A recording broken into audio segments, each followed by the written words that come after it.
광야를 지나고 있습니다. 그래서 교회에 표와 함께 붙어 있는 것처럼 광야를 통과하는 교회, 동시에 기도로 깨어 있는 교회. 광야와 같은 세상을 살아갈 때는 기도 외에는 없습니다. 광야는 여러분들이 혹시 상상이 되시겠죠? 그리고 가보신 분들도 계시고, 또 실제로 광야 아닐지라도 도시 한복판에서도 우리는 광야 같은 지금 삶을 살고 있습니다. 다 부족해요. 불편해요. 그리고 어렵습니다. 하지만 이럴 때에도 하나님께서는 우리에게 요구하시는 하나님의 뜻이 있습니다. 뭐냐면 감사하라는 것입니다. 사도 바울이 데살로니가전서 5장 18절에서 우리에게 권면하시지 않았습니까? 여기 5장 18절의 말씀 보면 범사에 감사하라 그랬거든요. 범사에 감사하라. 모든 환경 속에서, 여건 속에서, 모든 시간에 감사하라, 이런 말이에요. 더 쉽게 말하면 한번 따라서 한번 해보세요. 덮어놓고 감사하라. 그렇습니다. 덮어놓고 감사하는 거예요. 뭐가 생각나고, 그리고 막 찾고, 그리고 내게 감사할 것이 뭐지? 이렇게 고민하면서 감사가 아니라 아예 성도들은 일어나면서부터 감사하셔야 돼요. 여러분, 기도를 시작할 때에 주여 하는 분들 계시죠? 그리고 아버지라고 찾는 분도 계시고, 하나님 부르짖는 분도 계시지요. 그런데 저 같으면 그냥 시작은 감사합니다 라고 시작을 해요. 어딘가 이렇게 차를 타고 가는데 그렇더라고요. 행복해서 웃는 것이 아니라 웃으면 행복해진다. 아마 여러분들도 그런 이런 가게 앞에 붙어있는 간판을 보신 분들이 계신지 몰라요. 정말 그렇죠. 행복해서 웃는 사람들도 있지만은 그냥 웃으면 행복해진다. 마찬가지로 그렇습니다. 무슨 꼭 감사할 것이 있어서 감사하는 것이 아니라 입으로 감사하고 찬양으로 감사하고 기도하면서 감사하면은 더 감사할 일이 계속해서 생기는 법이에요. 그러니 덮어놓고 무조건 매 시간 어떤 환경에서든 감사하시기 바라요. 그런데 오늘 성경에 보면은 이스라엘 백성들이 이제 광야를 지나고 있어요. 애굽에서부터 출발해 가지고 하나, 둘, 셋, 넷 이렇게 하루에 한 곳을 옮긴 것이 아니라 어디에서는 며칠을 머무르기도 하고 어디에서는 그냥 이렇게 통과하기도 하는 그런 여정을 한 10번쯤 이렇게 지난 다음에 드디어 신의 광야에 왔다 라고 소개하고 있습니다. 한번 1절을 보십시오. 이스라엘 자손이 애굽 땅을 떠난 지 3개월이 되던 날 그들이 신의 광야에 이르니라.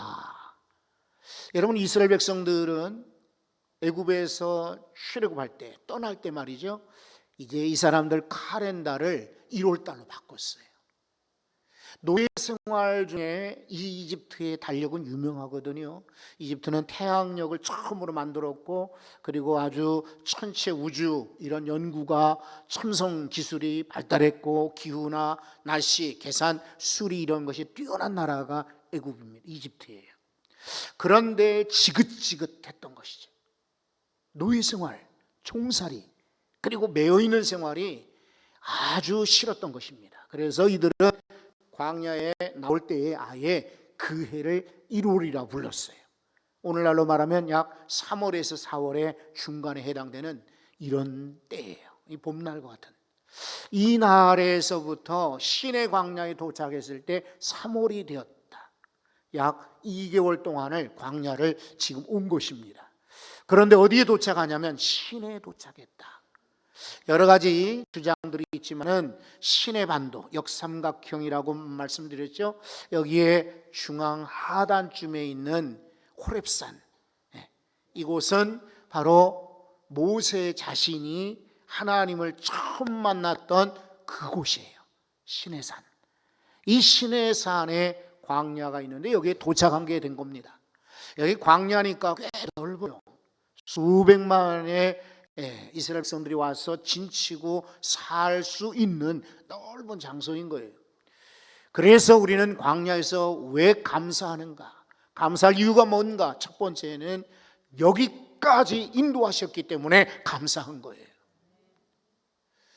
살다 보면 우리는 넘어질 때가 있죠. 당연히 아주 속상할 때도 있고요, 괴로울 때도 있고, 아파 누워 있을 때, 또 혹은 병원에 갈 때 사랑하는 이를 잃어버릴 때도 있고, 마음이 아플 때가 분명히 있습니다. 그렇지만 여기까지 그래도 인도하셨으니 덮어놓고 감사하시는 거예요.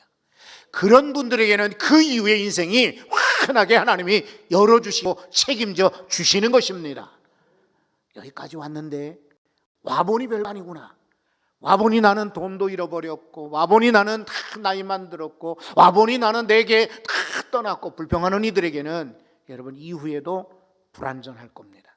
장담할 수 없어요. 그러나 여기까지 시내까지 오게 하셨으니 감사하다, 이렇게 덮어놓고 감사하는 성도들에게는 하나님께서 그 위에 인생을 환히 열어주실 것입니다. 그래서 좀 생뚱맞지만 저는 여러분과 함께 이 찬양을 한번 불러보려고 합니다. 에베네셀 하나님, 에베네셀, 에베네셀, 여기까지 인도하셨고 예배하셨다. 에베네셀 하나님. 자, 한번 이 찬양을 우리 한번 감사로 부르도록 하겠습니다.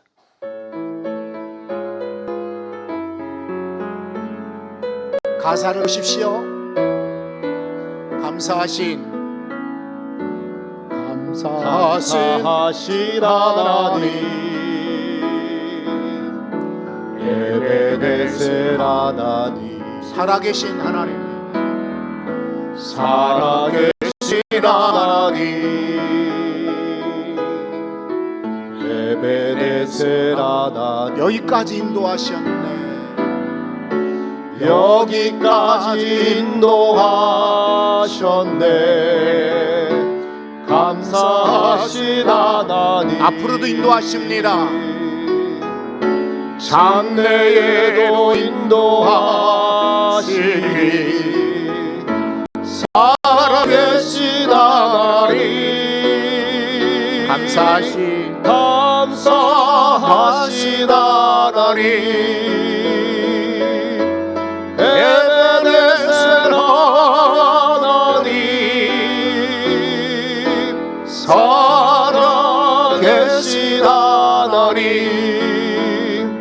에베네셀 하나님, 감사하신 하나님, 감사하신 하나님,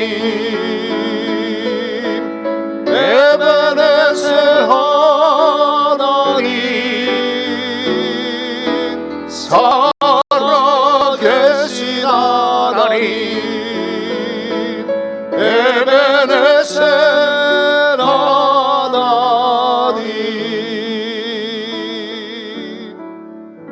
사랑하는 성도 여러분, 하나님이 우리를 지금 현재 이 시간까지 여기까지 인도하여 주셨습니다. 앞으로도 분명히 인도하실 줄 믿습니다. 또 하나 감사할 이유가 있습니다. 3절을 한번 보십시오. 매우 중요합니다. 3절 다 같이 한번 읽어보겠습니다. 모세가 하나님 앞에 올라가니 여호와께서 산에서 그를 불러 말씀하시되 너는 이같이 야곱의 집에 말하고 이스라엘 자손들에게 말하라. 아멘. 시내 산에, 시내 광야에 왔는데 하나님이 모세를 부르신 거예요. 그리고 하나님께서 모세에게 말씀하셨어요. 모세에게 부탁하십니다. 너는 지금부터 내가 하는 말을 야곱의 자손들, 이스라엘 자손들에게 가서 전하라. 그런 거예요. 여러분, 모세가 하나님을 찾아간 것이 아니라 하나님이 모세를 부르신 것입니다. 그리고 하나님께서 모세에게 말씀하시는 거예요. 이게 뭡니까? 교제입니다. 하나님과의 만남, 교제. 참 우리가 사람들과의 교제도 정말 소중하지요. 그러니까 오랫동안 뵙지 못하고 만나지 못한 성도들이 참 그리웠고, 또 친구들 만남이 그리웠고, 그리고 가족들도 만남이 참 그리웠죠. 그런데 사람들과의 교제나 만남도 소중하지만 여러분, 군중 속에서 고독, 이라는 말이 있듯이 아무리 사람들 많이 만나도 하나님을 만나지 못하면 우리 인생에 정말 필요한 가장 중요한 것을 우리는 놓칠 수가 있어요. 그래서 하나님과의 만남, 하나님과의 교제가 중요한 것입니다. 여러분, 시내 산에서 모세는 하나님을 만났습니다. 바로 시내 산은 오늘 교회를 말합니다. 자, 스데반 집사님이 사도행전 7장 38절에 보면은 광야교회라고 표현을 했습니다. 옛날 사람들은, 스데반은 신약시대 사람이니까 구약시대 이 출애굽 때를 이야기를 하는 것이죠. 옛날에 우리 조상들은 광야교회에서 하나님을 만났다. 광야 같은 세상에서 이렇게 만나 예배할 수 있는, 교제할 수 있는 은혜를 주신 것 감사하시기 바랍니다. 자, 우리는 편가르기를 좋아하죠. 그래서 저편, 내 편, 어디 사람, 이쪽 사람, 그리고 남자와 여자, 노인이건 혹은 젊은이건 이렇게 저렇게 편가릅니다. 할 수만 있으면은 나이가 몇이냐, 어느 학교를 나왔느냐, 고향이 어디냐, 성씨가 무엇이냐 물은 다음에 공통점을 찾고 그래? 난 그 지역에 가봤는데 내가 아는 분 중에 그 성씨 가진 분이 있는데 나는 그 학교를 알고 있는데 이렇게 공통점으로 대화를 여는 것이 아니라 그때부터 알고 보니 저 사람은 저쪽 지역 사람이군, 저 사람은 저런 직업을 가졌구만, 저 학교를 나왔대, 이름에 선입견을 갖는 것이 보통 인간들입니다. 여러분, 아니에요. 아니에요. 성경 말씀을 한번 보실까요? 여호수아서 1장 7절입니다. 여호수아에게 하나님께서 말씀하십니다. 오직 강하고 극히 담대하여 나의 종 모세가 내게 명령한 그 율법을 다 지켜 행하고, 그 다음 구절에 뭐라고 했습니까? 우로나 좌로나 치우치지 말라. 그리하면 어디로 가든지 형통하리니. 우로나 좌로나 치우치지 말라.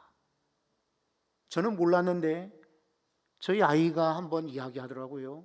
아빠, 대통령 선거 앞에 두고는 파란색 넥타이를 매면 안 돼. 깜짝 놀랐어요. 다음 주에는 빨간색 넥타이를 사실은 매려고 했는데 그 얘기를 듣고는 아차다 싶어가지고 이제 짙은 회색 넥타이를 매었어요. 혹시 여러분 가운데 궁금한 분이 계십니까? 우리 목사님은 우파일까 좌파일까? 아니에요, 여러분. 저는 우파도 아니고 좌파도 아니에요. 조그마한 요만한 나라에서 무슨 좌파가 있고 우파가 있어요. 생각이 다를 뿐이지. 성도들은 그러시면 안 돼요. 물론 우리가 정치적으로 지지하는 이가 있고 또 좋아하는 이는 있을지 몰라도 그거는 그냥 마음속으로만 가져야지, 이래야 돼 저래야 돼. 교회는, 특히 성도들은 그러면 안 돼요. 윤석열 씨가 대통령이 됐다니까 사람들이 그냥 꽉 몰려들죠. 두고 보세요. 이때뿐이지. 지나고 나면은 사람들이 싹 빠지는 걸 그도 아마 느끼게 될 겁니다. 우리는 홍준표 씨, 이재명 씨 편도 아니고요, 이 정강훈 표도 아니에요. 좌로나 우로나 치우치지 말라. 예배는 드리고 나중에 광화문에 가는 분들이 혹시 계실까 싶어 말씀을 드려요. 좌로나 우로나 치우치지 말라. 그리하면 내가 형통하리니. 우리는 오직 주님 편이고 하나님 편인 것입니다. 그래서 하나님이 우리 마음속에 이 나라를 사랑하라 하니까 우리는 사랑하는 마음으로 기도하지요. 선거가 조용히 끝나도록 기도하지요. 그리고 특히 우리 교회 성도들이거나, 예를 들어 우리 교회 성도들이 출마를 한다든지 그러면 우리는 적극적으로 후원할지언정, 그렇지 않으면 우리는 쉽게 이 편이다 저 편이다. 가정에서도 그런 일이 많고 직장에서도 그런 일 많고, 그래서 복잡한데 교회 안에서조차 성도들끼리 나누면 절대로 안 되지요. 여러분, 우리는 사람과 교제하고 사람 편이 아니라 하나님과 교제함이 최고인 줄로 믿습니다. 새벽에 우리 이번 주 기도회 주제를 올인으로 골랐어요. 제목이 뭐 강렬하고 그냥 뭐 좋아서가 아니라 정말 살아가면서 어디에 몰두하고 집중해야 되겠다. 사람들 가운데는요, 혹시 여러분들도 그런 분들이 계신지 모르는데 예배하다가도 딴 생각해, 기도하다가도 딴 생각을 해요, 운전하다가 딴 거 쳐다봐요, 그리고 일을 하다가도 딴 짓을 해요. 올인하지 못하니까 사고가 생기는 거예요. 올인하지 않으니까 딴 마음이 생기는 거예요. 저는 이 교회에 지금 올인하고 있습니다. 우리 평화교회, 저는 우리 성도들의 인생에 올인하고 있습니다. 거짓말 같아요? 아니에요. 왜냐하면 이것은 지금 제게 주어진 최고의 가장 중요한 사명이기 때문에 그래요. 여러분도 마찬가지예요. 기도 시간에 올인하십시오. 어떤 날 예수님께서 베다니 마을에 갔는데 그 마을에 자매 둘이 살고 있었는데 이 사람들이 예수님을 참 잘 접대를 했어요. 예수님이 여전히 그 집에 가는 것이 아주 즐거워. 왜냐하면 그 집과 예루살렘은 가까이 있어요. 그리고 예루살렘 갈 때마다 그 집에 들려서 이제 대접을 받았는데, 두 자매가 한 사람은 식당에 가서 부엌에 가서 막 열심히 일을 하고 있고, 한 사람은 예수님 발치에 앉아서 예수님 말씀을 듣고 있는 거예요. 그러니까 부엌에서 일하는 이가 언니인데 언니가 입이 나왔어요. 그리고 불평을 합니다. 선생님, 내 동생 보고 언니 내 일을 좀 도와달라고 해 주십시오. 왜냐하면 괘씸하잖아요. 나는 혼자 일하고 있는데 저 사람은 지금 주님 말씀만 듣겠다고 앞에 있으니. 여러분, 그때 예수님이 뭐라고 말씀하셨어요? 제가 주보에다가도 기록을 했는데, 야, 네가 여러 가지 일로 분주하구나. 네 동생 마리아는 좋은 편을 택하였으니 둘이나 셋이 아니라 오직 하나만 좋은 것을 택하라. 여러분, 이 말씀이 뭐예요? 봉사할 사람 봉사하고 필요하지요. 말씀 듣는 사람 말씀 듣고 하되, 여러분, 봉사하는 사람은 딴 거 생각하지 말고 봉사하시고, 말씀 듣는 사람은 딴 거 생각하지 말고 올인하는 것입니다. 우리가 주님과 교제도 마찬가지예요. 이 사람과 교제한다면서 저 사람 만나면 안 되잖아요. 오직 올인해야죠. 우리 가족, 우리 식구, 우리 형제, 우리 교회에 올인해야지. 이 교회를 기웃거리다가 다른 데 가서 말씀 들어볼까, 저 교회 가서 기도해볼까, 저 교회 성경, 이러니까 한국교회에 문제가 생기는 거예요. 여러분, 우리는 평화교회에 부름받았어요. 여러분, 이사를 오셨던 어떤 계기가 되셨던 이제 우리 교회 성도 되셨으니 평화교회에 올인하십시오. 내가 형통하리라. 잘 될 줄로 믿습니다.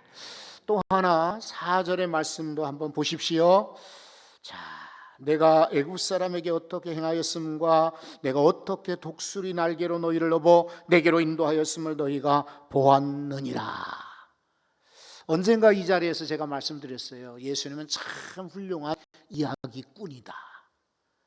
그런데 오늘 말씀 보면 하나님께서도 참 기가 막힌 이야기꾼입니다. 생생하게 기억에 남도록 모세에게 뭐 이렇게 우리가 하듯이 주저리 이런저런 뻔한 이야기를 교훈하지 아니고 독수리 날개 가르쳐 주었습니다. 모세는 이 이야기를 나중에 신명기를 발표할 때 또 한 번 이 말씀을 나눕니다. 하도 머릿속에 쉽게 박혔기 때문에 그래요. 여러분, 독수리 새 중에 새입니다. 날개가 펼쳐지면 2m가 넘습니다. 그리고 굉장히 빨리 나르는 그런 새입니다. 무엇보다 시력이 좋습니다. 그래서 저 하늘 위에 상공에서도 저 밑에 먹잇감을 토끼가 지나간다, 뱀이 지나간다면 쏜살같이 내려와서 이렇게 잡는 새가 바로 독수리입니다. 그 독수리 주변에는 웬만한 새들이 가까이 가지도 못합니다. 워낙 무섭거든요. 자, 이 독수리가 이 발가락으로 이 먹이를 움켜쥐면은요, 이게 상당히 많은 큰 무게들도 쥘 수 있다고 합니다. 어지간한 돼지 정도도 움켜 날아갈 수가 있고요, 양이나 염소 정도는 우습게 들 수가 있다고 합니다. 그런데 오늘 성경에 보니까 독수리가 발톱으로 우리를 끌어간 것, 집어간 것이 아니라 날개에 날개에 업어서라고 말하고 있습니다. 여러분, 구약 성경에 없다 이 말은 보호를 말합니다. 여러분, 광야 생활을 우리가 지금 하고 있는데 이 광야 생활 중에 감사할 이유가 많지만 왜 감사하는가? 바로 독수리의 날개로 업음같이 그 강한 날개, 능력의 날개, 그리고 멀리 나를 수 있는 그런 힘으로 우리를 업어서요. 업어서 새끼를 업듯이, 암탉이 이렇게 날개 아래 새끼들, 병아리들 품듯이 독수리의 날개로 우리를 업어서 여기까지 인도하셨다. 하나님의 보호입니다. 어제 뉴스를 보신 분들 계시겠지만은 우리나라의 코로나 확진자가 1,500만이나 된다고 합니다. 1,500만이 통과되었어요. 그러니 인구의 약 3분의 1, 세 사람 중에 하나는 코로나에 걸린 겁니다. 그런데 만약 우리 식구들이 아직까지 코로나가 걸리지 않았다? 감사하시기 바랍니다. 그거 감사하셔야 돼요. 제가 어제는 장례식에 갔었는데 조금 마음이 좀 울적했어요. 자, 목사님 사모님이 돌아가셨는데 예전부터 저희에게 참 호의로 베풀어줬던 그런 목사님이시고 사모님이셨어요. 그래서 토요일 날 멀지만은 그래도 같이요 가서 이렇게 인사를 드리는데 아버지가 안 계신 거예요. 어머니가 돌아가셨는데 아버지가 안 계셔요. 그래서 보통 이제 우리 한국 분들은 이제 부인이 돌아가시면은 뒷방에 계시거나 아니면 따로 이렇게 계실 수도 있죠. 그리고 요즘에는 그런 거 따지지 않고 남편분들이 빈소를 지키는 분도 계시고, 그래도 여기까지 왔으니 인사를 드려야 되겠다 그래서 큰아드님에게 제가 물었어요. 아버지는요? 그랬더니 큰아들이 대답을 못해요. 그리고 이제 둘째를 제가 쳐다보니까 둘째 아들이 그래도 저에게 이야기를 하는데 우리 어머니가요 코로나로 돌아가셨어요. 근데 우리 어머니를 돌보다가 아버지께서 코로나 확진이 되셔서 여기 지금 장례식에 못 오셨어요. 그러는 거예요. 50년 넘게 두 분이 살았어요. 방배동에서 이분들이 조그마한 교회를 개척해가지고 제법 큰 교회로 이제 성장시키셨어요. 고생 많이 한 것을 제가 기억합니다. 그 사모님이 또 아이들을 잘 키웠어요. 그래서 아이들을 서울대도 보내고 또 혹은 약사도 만들고 참 어려운데도 참 잘 키웠어요. 그런데 그 어머니, 그 부인이 죽었어요. 근데 지금 자기 부인이 죽어서 빈소에 가지도 못하고 이제 장례식을 치르게 되는데 내일 월요일 날 치르게 되는데 아버지가 못 가시는 거예요. 얼마나 아플까요, 마음이. 그렇죠? 여러분, 우리 그렇습니다. 이 어려운 때에 그래도 코로나에서 건져주신 것도 감사하고 아직도 지켜주심도 감사하고, 제가 신유를 말씀드릴 때에 그 말씀 드렸죠. 신유는 두 가지가 있어요. 병 들었을 때 기도로 낫는 것, 병 고침 받는 것 신유입니다. 그러나 평소에 병 걸리지 않고 건강한 것도 신유, 하나님의 은혜입니다. 여러분, 코로나 걸려서 살아난 것도 신유, 하나님의 은혜인 줄로 믿으십시오. 그리고 지금까지 지켜주신 것도 신유, 하나님의 보호입니다. 독수리의 날개로 지금까지 여기까지 인도하신 하나님이 앞으로 여러분 평생을 업어서 인도해 주시리라 믿습니다. 또 하나 감사할 이유가 있습니다. 여러분, 한번 5절 6절을 보겠습니다. 세계가 다 내게 속하였나니 너희가 내 말을 잘 듣고 내 언약을 지키면 너희는 모든 민족 중에서 내 소유가 되겠고. 소유랍니다. 하나님의 소유래요. 여러분 아시잖아요. 누구의 소유냐에 따라서 그 집도 혹은 물건, 자동차, 또 뭐 가구 다 다릅니다.